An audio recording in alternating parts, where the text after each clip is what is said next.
Bienvenidos, esto es Diálogo Jurídico. En este espacio vamos a invitar a los referentes más importantes de la Facultad de Derecho de la Universidad Austral para conversar sobre los debates que se están dando hoy en el mundo del derecho. En esta edición nos acompaña el doctor Rodolfo Vigo. Rodolfo Vigo fue ministro de la Corte Suprema de Justicia de Santa Fe y es el director del Departamento de Derecho Judicial del Austral. Vamos a hablar con él de un tema muy importante. Vamos a hablar de la ética del juez.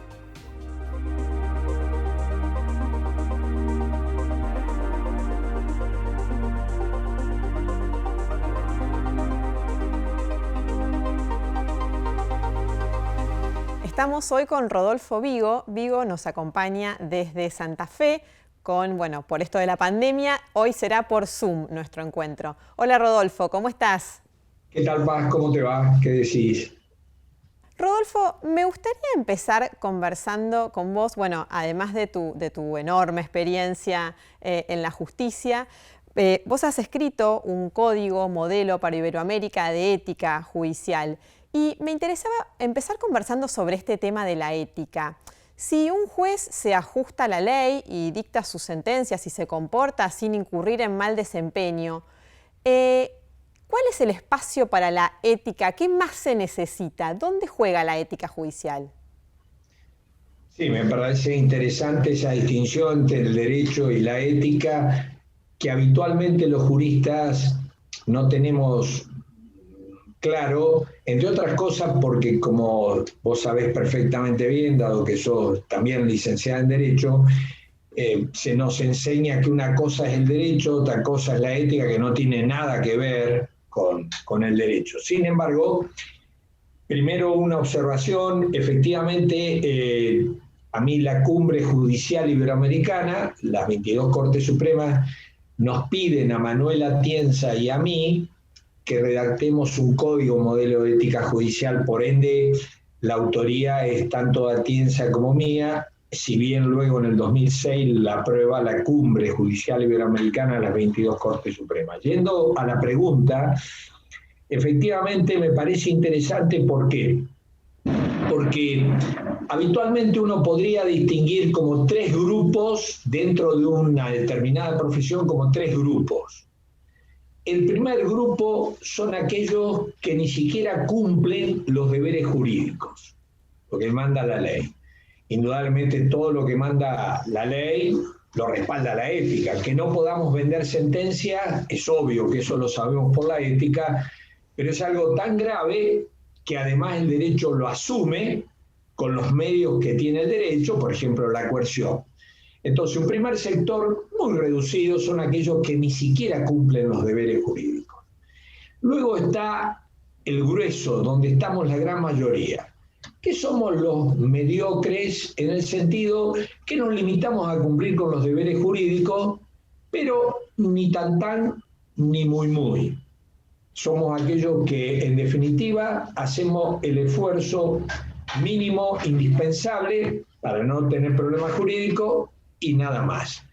Pero hay un tercer grupo, que son también reducidos, que son aquellos que asumen el servicio profesional no con la mediocridad compatible con el derecho, porque llegar a los 70 años y no tener ningún problema jurídico, tiene algún mérito, pero escaso.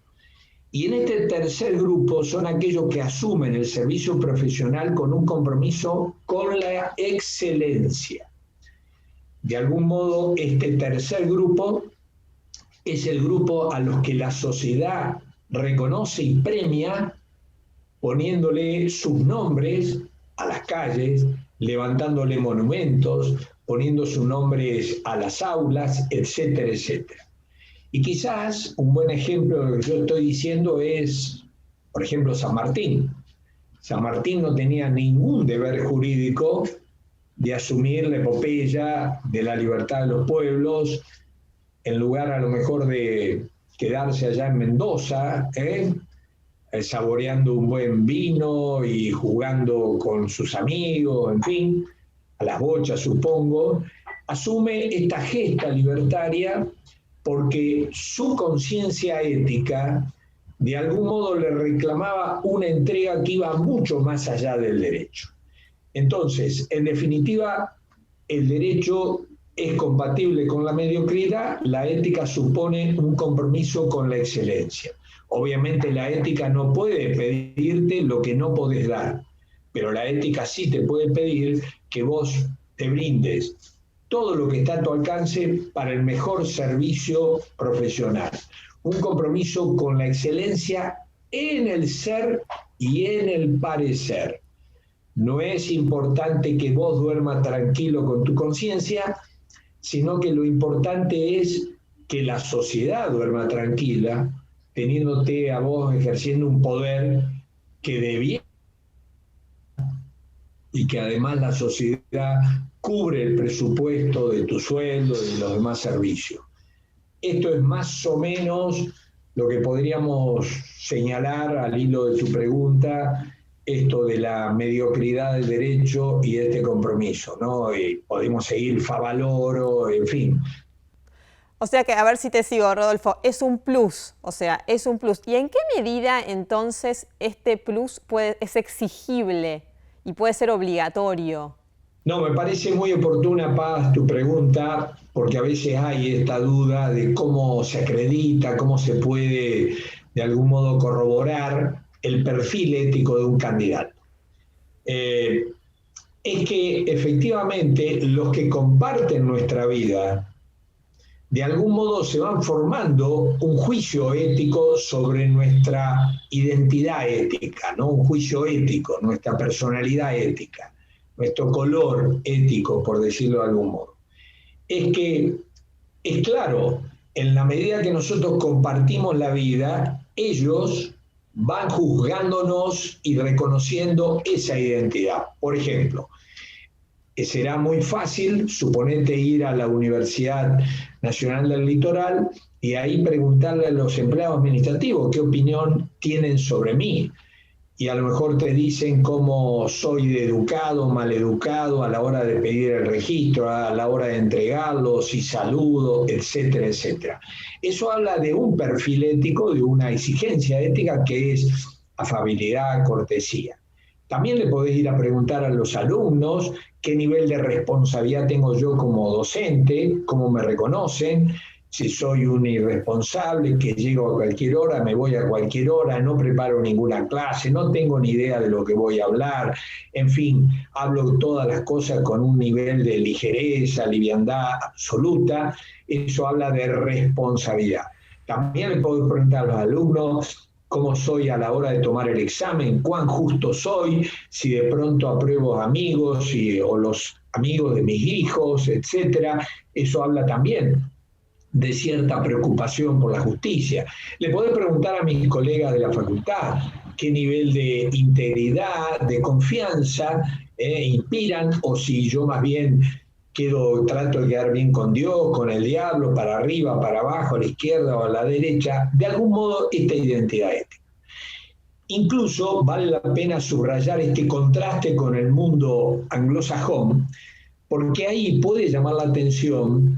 Yo no sé si tienes presente las reuniones del Senado del penúltimo ministro de la Corte Suprema de Estados Unidos, Kavanaugh.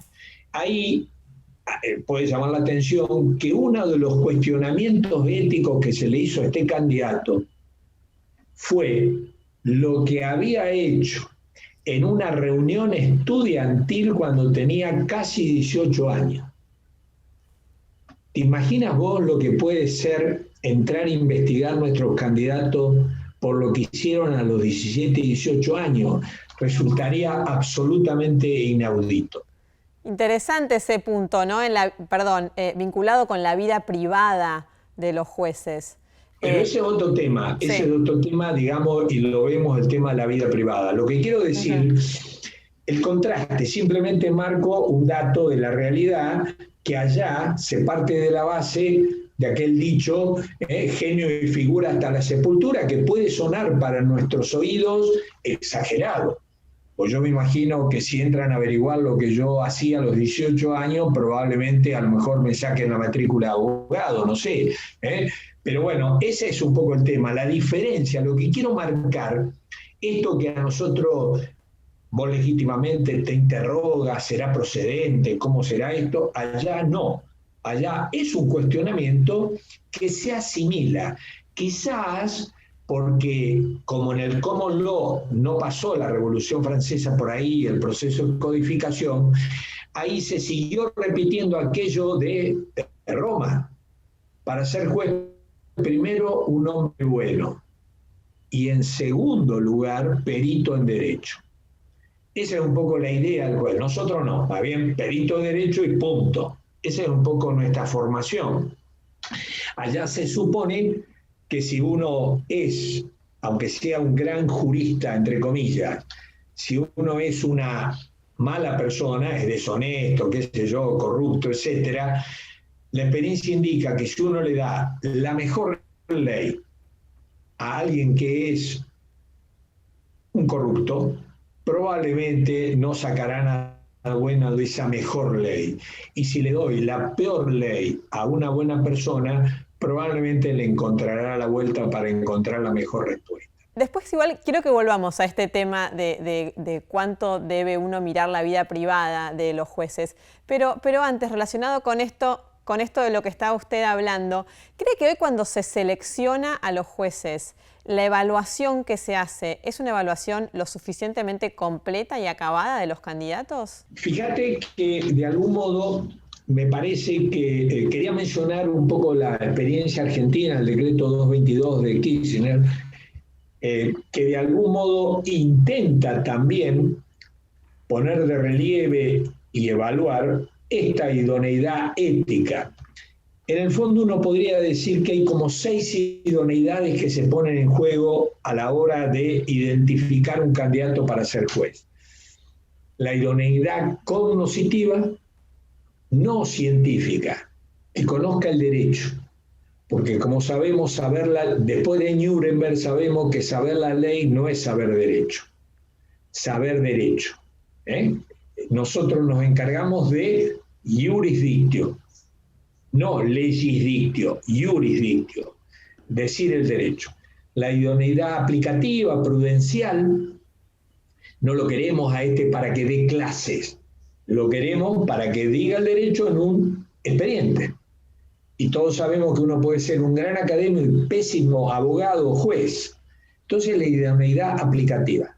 La idoneidad física, obviamente todas las profesiones requieren de un cierto talante físico, de un cierto estado físico. Por ejemplo, los jueces, por lo menos de algunas instancias, hacemos nuestro trabajo sentado, incluso muchas horas ahí en soledad. Si de pronto mi columna no aguanta o no resiste mi presión, el contraste, el debate, probablemente que terminaré explotando en alguna audiencia por un pico de presión, qué sé yo, ¿no? Entonces, de la misma manera que no lo seguiríamos permitiendo que opere un médico que adquiere el mal de Parkinson.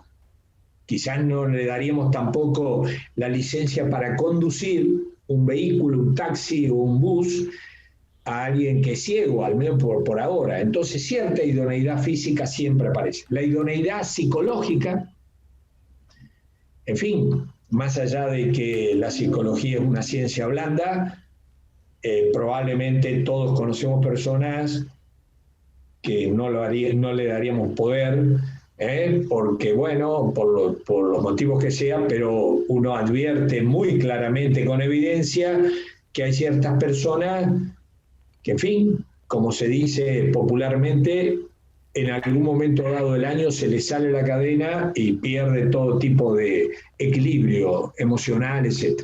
En quinto lugar, la idoneidad gerencial, administrativa. De algún modo tiene que liderar, administrar su tiempo, administrar el tiempo de sus colaboradores, liderar a sus colaboradores, administrar presupuesto, espacio físico, etcétera, etcétera. Y esto se enseña. Los 8 hábitos de Kober, Peter Drucker, todo esto sirve para el juez, porque en el fondo él también, mucho o poco, administra. Y finalmente la idoneidad ética. El decreto 222 de Kirchner apuntó bien porque de algún modo apuntaba a esto, es decir, el presidente dice quién ha pensado enviar a la Corte y le pide a la sociedad que se pronuncie, que hable de lo que conoce a favor y que hable de lo que conoce en contra. Y por supuesto que seguramente el que tiene que designar le interesa que, por ejemplo, venga alguien a decir, mire, este que usted quiere designar de juez me dejó perimir 5 expedientes y vienen muchos clientes denunciando que le dejó perimir los juicios que no interpuso oportunamente su recurso. Será interesante saber si viene alguna cliente a decir, me sometió a acoso sexual, yo le hice la denuncia ya, que bueno, terminó archivada, pero tiene 15 denuncias. Que, por ejemplo, denuncie que aquello que se cuestionaba en aquel juicio que seguía este candidato a juez, vaya a ver al registro de propiedad de quién es esa propiedad, del que ahora es candidato a juez. Y así puedo seguir mencionando. Pagaba los impuestos, no pagaba los impuestos, etc. Porque en el fondo, los otros nos reconocen nuestra calidad ética y pueden juzgar y seguramente tienen un juicio acerca de nuestra integridad, que puede ser acertado o no. Por supuesto que lo que tiene que revisarse después es que pueda haber denuncia falsa, operativos de prensa, lo que sea. Por supuesto, indubio pro reo. Pero si hay cosas acreditadas, te pregunto, Paz, ¿te parece relevante que vos conozcas estas cosas que pueden ser acreditadas de aquel que va a ser candidato? Vos me podés decir, bueno, sí, es cierto, era un poco vago como abogado.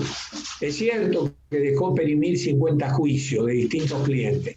Es cierto que no resistía y tiene muchas denuncias de acoso sexual. Bueno, algunas de esas cosas son delitos penales, ¿no? Digo, algunas cuestiones exceden el ámbito de lo ético, o por lo menos además implican delitos penales o razones de mal desempeño, ¿no? No todas las cosas. Que era jefe de la barra brava de Colón los domingos, ¿ok? Sí. Entonces, creo que es bastante obvio, y todos los códigos de ética, y nosotros lo pusimos en el Código Modelo de Ética Judicial, y voy al tema de la vida privada. En la vida de nuestra, en la tuya, en la mía, hay 3 ámbitos. El público profesional, eso es inobjetable.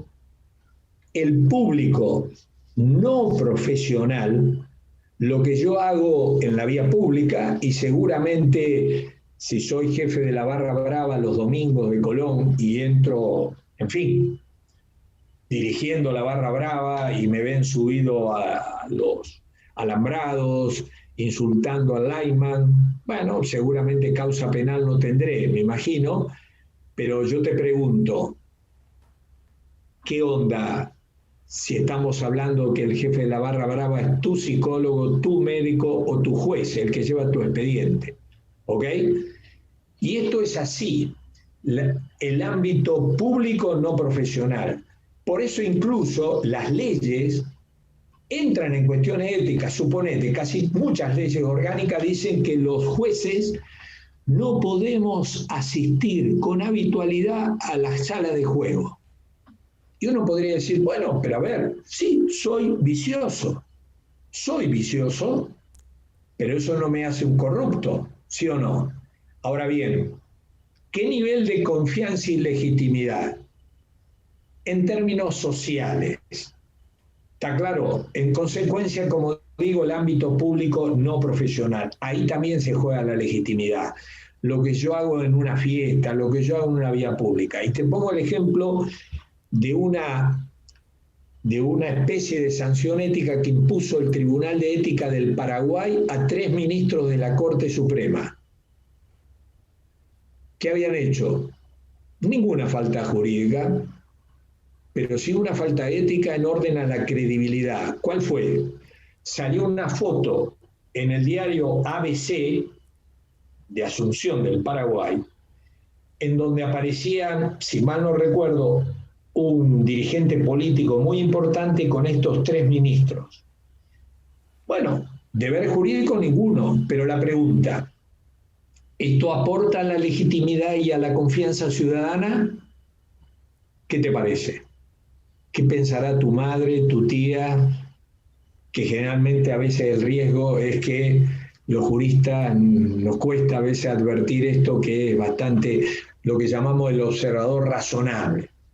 Claro, si a mí me ven alcoholizado cuando cae el sol por las calles de Santa Fe, pero el otro día hasta ahora llego perfecto. Mi cirujano también, vamos borrachos por las calles, pero al otro día hasta ahora nunca ha habido problema. Entonces, el espacio público no profesional. Y finalmente está el espacio estrictamente doméstico.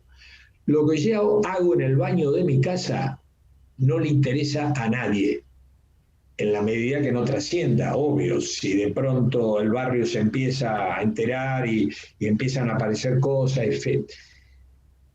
Fíjate que en el Código de Ética de Santa Fe se puso, siguiendo la ley, digo respecto a tu duda sobre la ética, se puso austeridad republicana, que es la ley de ética pública. A ver, yo puedo comprarme, te pregunto, Paz, una Ferrari Testarossa. No estoy hablando de que soy corrupto. Vengo de familia dineraria y no resisto una Ferrari.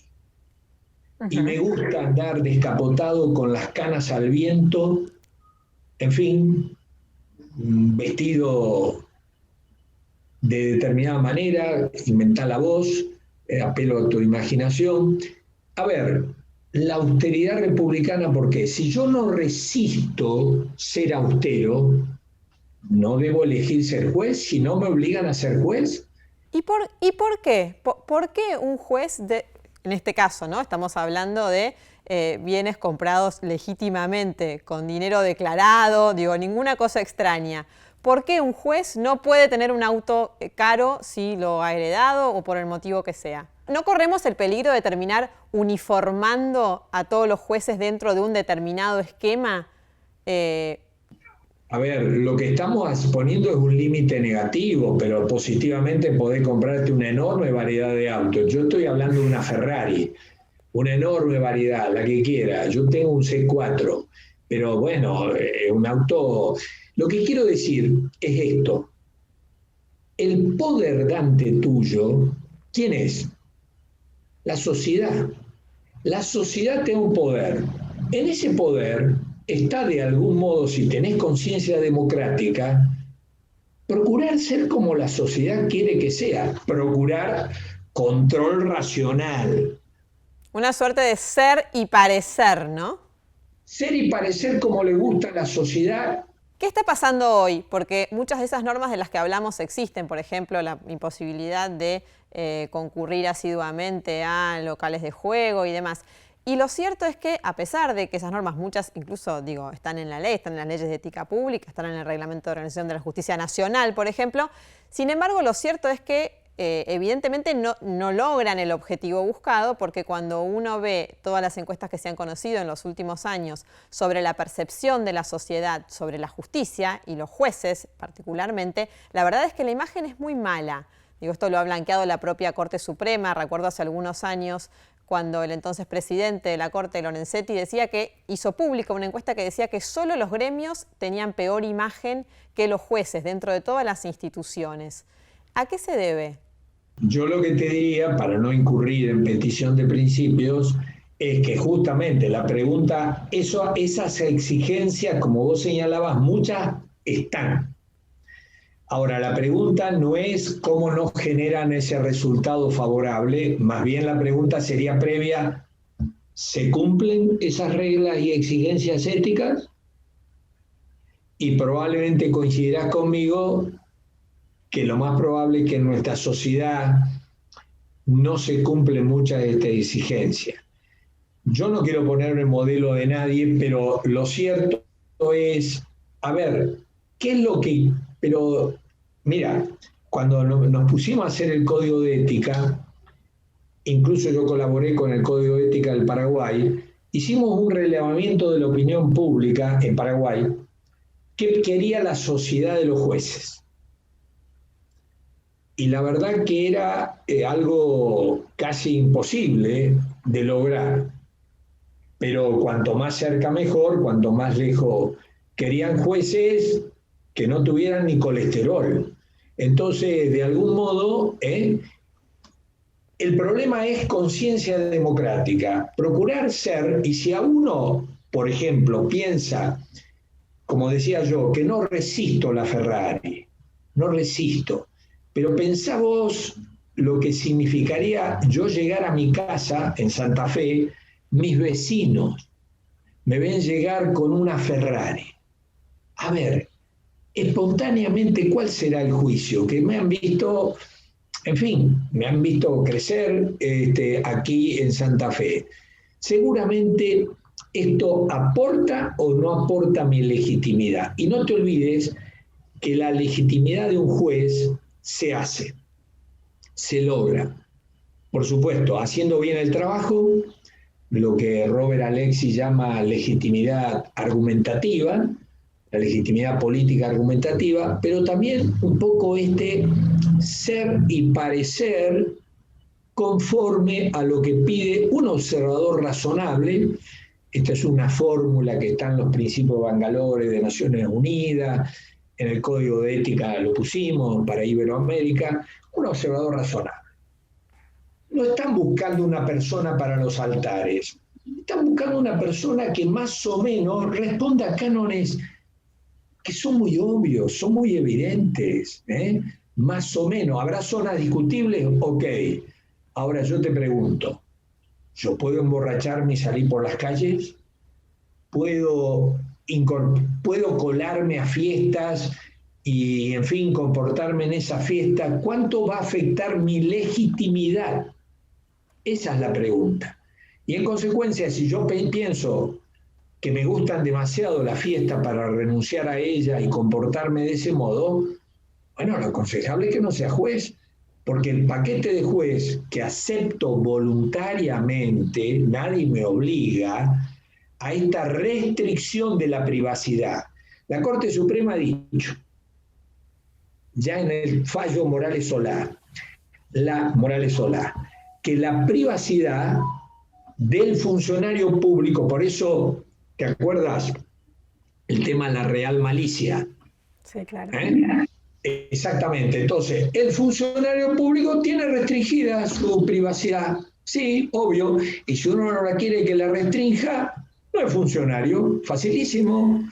Rodolfo, cuando uno ve cosas que se ven en la justicia argentina, digo, que no tienen que ver con parecer, sino directamente con ser, ¿no?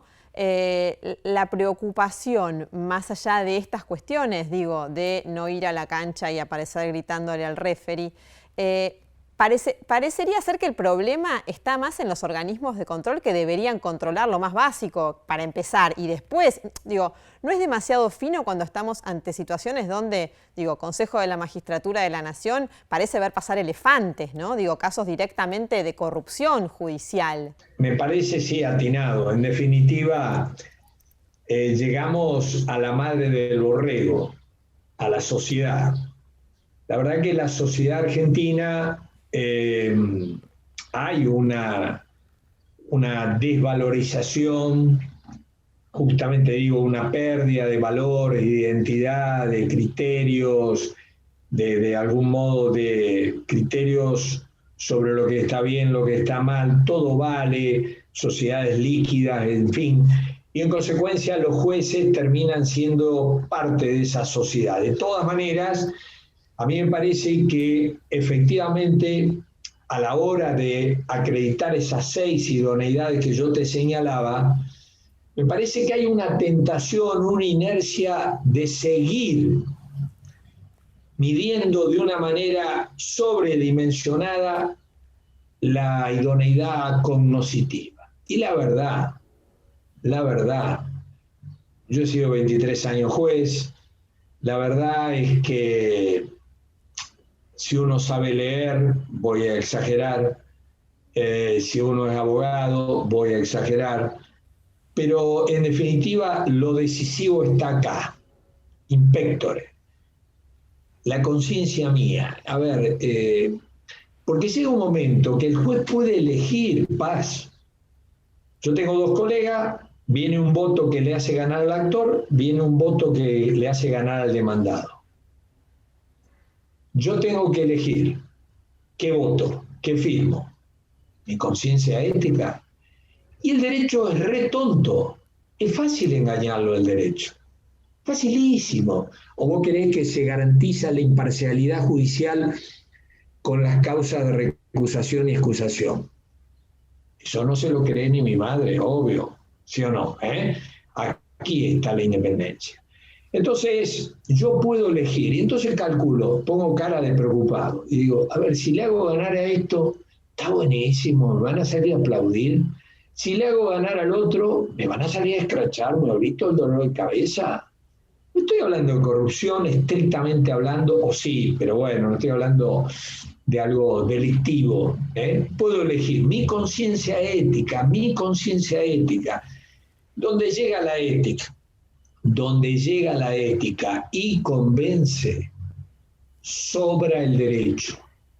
Si yo sé lo que es la imparcialidad y viene mi hermano litigando en ese juicio, yo no tengo que saber las causales de recusación ni excusación. Es obvio que si viene mi hermano, aunque le tenga el derecho que le dé la razón, nadie va a creer que le estoy dando la razón porque el derecho lo exige. Entonces, yo coincidiría con vos, la ética en esta sociedad parece que vale poco y en consecuencia también vale muy poco la ética a la hora de ver los candidatos para ser juez, o también vale muy poco. A mí me preocupa, hay provincias que tienen tribunal de ética, Córdoba, Santa Fe, y realmente hay jurisprudencia ética. La ética apela a la conciencia ética. La ética no viene a reemplazar la responsabilidad civil, la responsabilidad jurídica civil por los daños que hago como juez, la responsabilidad penal que hago como juez, la administrativa, la política o constitucional, la internacional. La responsabilidad ética es mi conciencia. El Tribunal de Ética del Paraguay, ¿cómo se elige el Tribunal de Ética? Lo eligen los mismos jueces en actividad de entre los jueces jubilados. ¿Ok? Jueces que tienen altísima autoridad ética. También un abogado jubilado, lo de jubilado apela a la edad y también apela a que se trata de una persona que se ha llegado a esa edad y por supuesto ya está fuera de carrera, está en condiciones de interpelar mi conciencia ética. ¡Qué vergüenza, Vigo! ¡Qué vergüenza! ¿Cómo hiciste ese papelón? Y no los tribunales de ética, en mi visión, que de algún modo siguen muchos tribunales de ética, por ejemplo Córdoba, Santa Fe, no destituye, no suspende, de eso se encargan las otras responsabilidades jurídicas. La responsabilidad ética es mi conciencia ética. Esta persona, pongámonos en el campo ético que vos conocés. Seguramente tenés profesores que te despiertan una enorme admiración. Si esos profesores un día te dicen, Paz, qué falta de ética cometiste, cómo le pediste a los chicos que terminaban el curso que te hicieran un regalito que andaban necesitando una licuadora. A ver, que te lo digan esos profesores que vos has glosado, que vos has pedido prólogo, que en fin, esos te interpelan. Y te disponen como simplemente que han corroborado que ha faltado la ética y te hacen un reparo privado o público. Saltará en el diario que Paz faltó a la ética y estos grandes han corroborado que ha faltado la ética a Paz pidiendo una licuadora a sus alumnos cuando terminó el curso. ¿Se entendió? Lo pediste, no le hiciste nada, pero bueno, a ver, ¿Se entiende? Códigos de ética hay crecientemente y la pregunta sería esta. ¿Por qué el 80% de las grandes empresas norteamericanas tienen códigos de ética y comisiones de ética? Porque incluso la ética es un buen negocio. Además, ¿Cómo es eso? ¿Por qué la ética es un buen negocio? porque vos tenés tu empresa, si vos lográs fidelizar a tus empleados con los valores que querés transmitir, vos sos, por ejemplo, muy consciente del medio ambiente, querés transmitir eso, querés lealtad.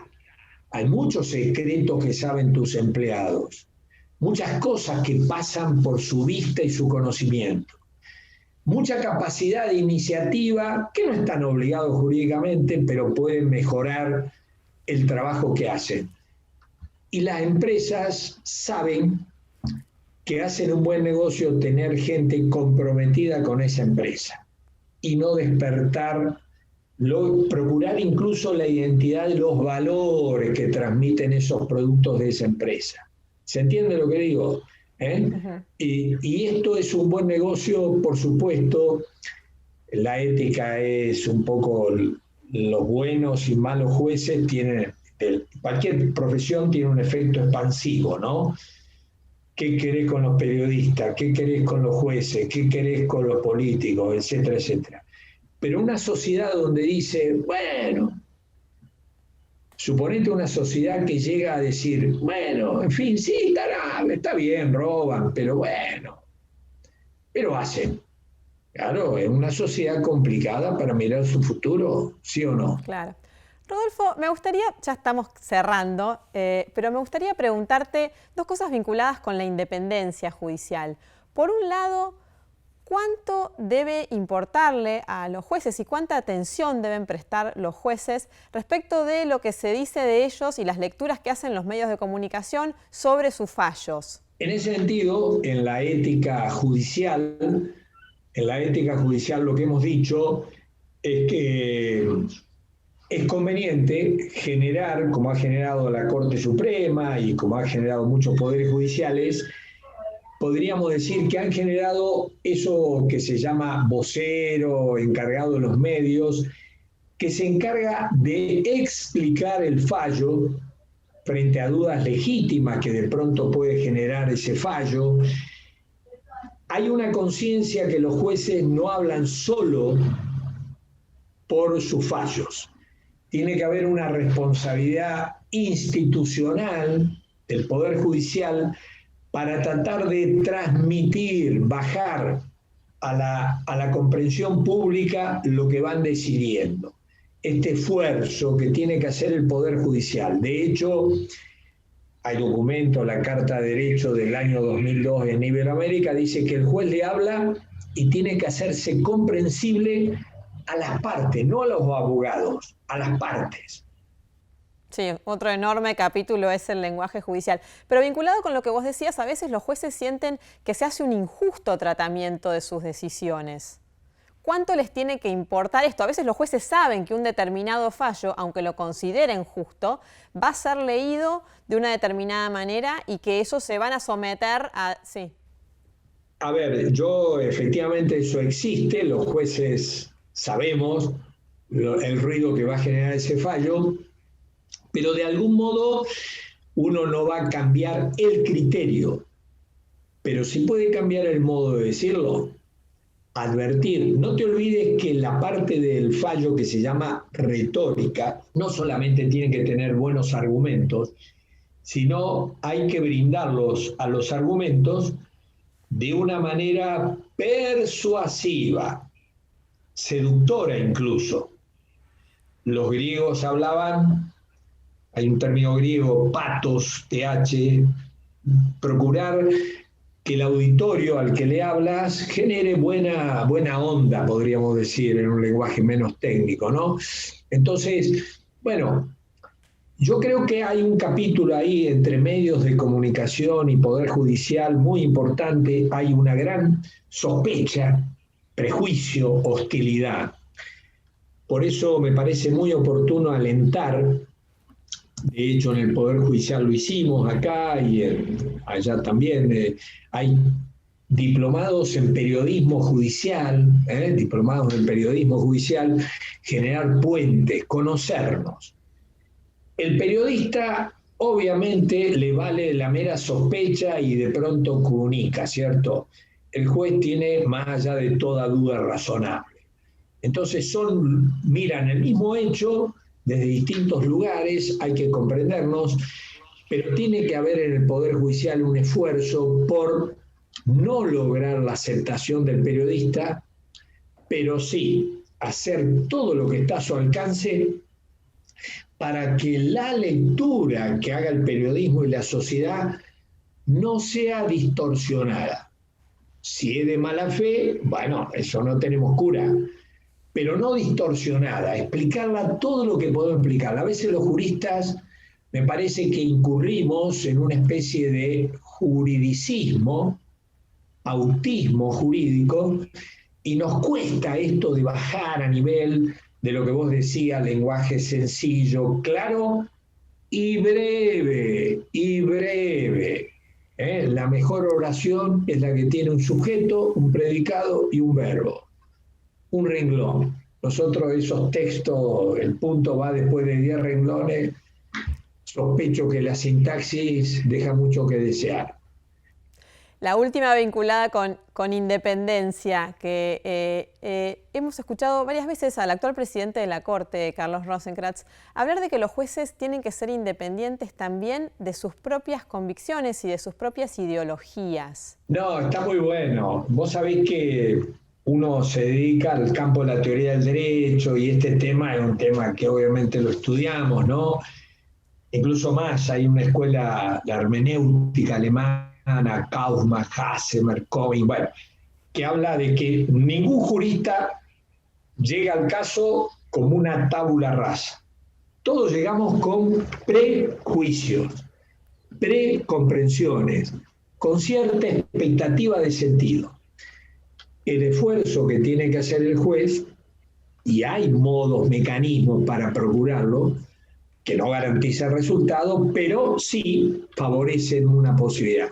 Entonces, lo que digo es que hacer el esfuerzo por controlar nuestros prejuicios, todo lo que esté en nuestro alcance, y aquí apunto, un diálogo racional, libre, igualitario con colegas, con colaboradores, es una muy buena matriz para controlar nuestros prejuicios, procurar controlar el diálogo racional.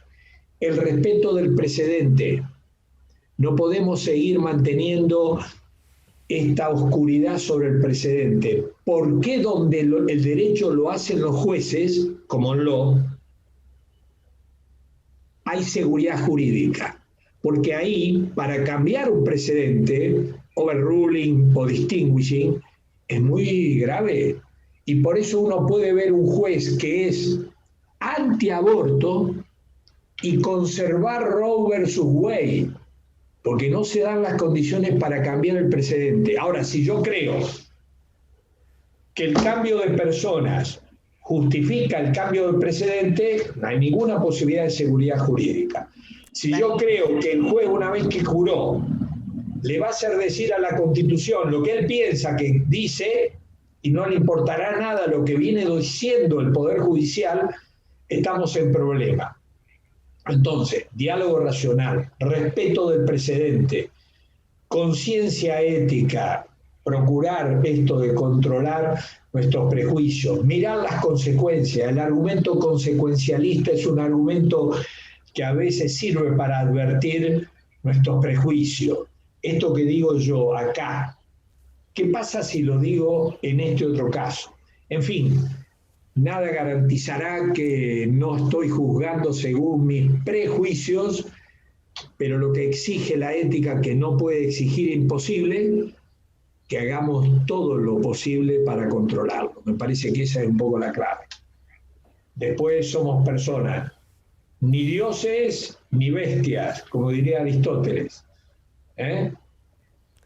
Rodolfo, muchísimas gracias.